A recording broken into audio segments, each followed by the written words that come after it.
I've had a few revelations this week from clients telling me that they're doing things to their hair that are really not helping them with their hair goals. So today we're going to talk about how to stop ruining your hair by mistake. So of course in this video, the first thing we're going to cover is what you could be doing to your hair without realizing that's causing problems, whether it's damage or just not working towards your hair goals. I'll share with you what you need to be doing instead, the quick, easy fixes, and most importantly, how to make your hair healthier once it has got damaged. So there's 4 main things that you could be doing without even realizing it that are causing havoc when it comes to the condition of your hair or achieving your hair goals. The first one is a big one, and that is heat styling your hair when it's already been heat styled. So this means you've washed, blow dried, styled your hair, maybe with a straightener or a curling iron, and then the next day you wake up and you feel as though it needs a refresh, but you don't want to re-wash your hair. So maybe you get those straightening irons again and go over it, or redo that curling iron. Now reheat styling your hair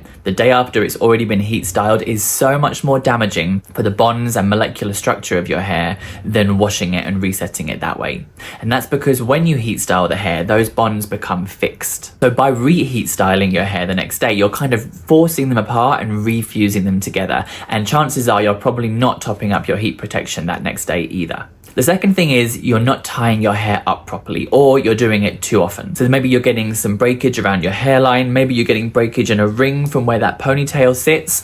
Tying your hair up in an incorrect way is really going to cause damage quickly. Maybe you'll only damage a couple of strands on the day that you do it, but if you do that repeatedly day after day, that's very quickly going to become a problem. Now this third one is a little bit like biting your nails, and that's picking or twisting or twiddling your hair. I see this a surprisingly high amount when it comes to my clientele, and there's something around nervousness or anxiety that has people twisting or twiddling their hair without even realizing that they're doing it. Maybe it's something that you do when you're watching TV, while you're waiting for an appointment, or even while you're scrolling social media. Now you'd think that would be pretty harmless, but I've got some clients who have thinner hair on one side than the other because they always have a habit of touching and twiddling their hair in the same spot.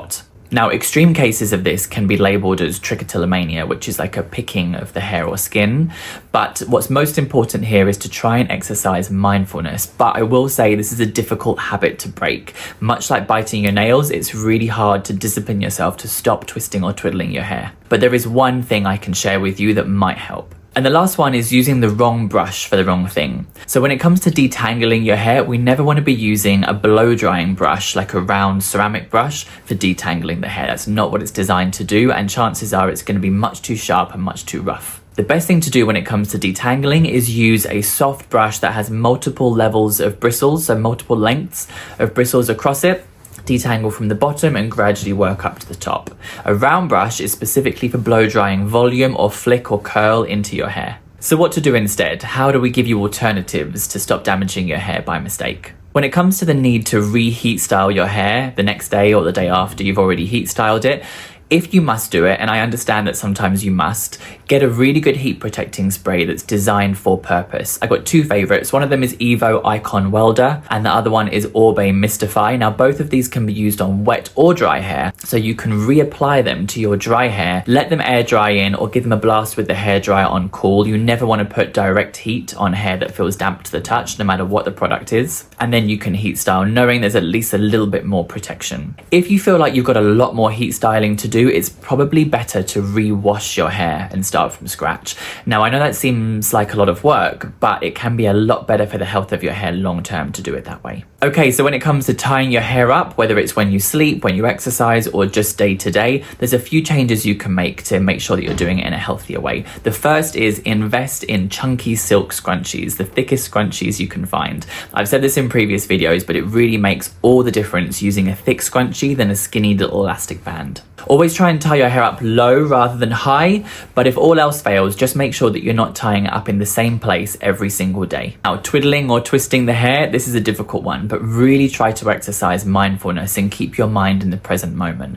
This is a huge topic of conversation, and actually we know that it's making us happier overall in our lives the more present we are.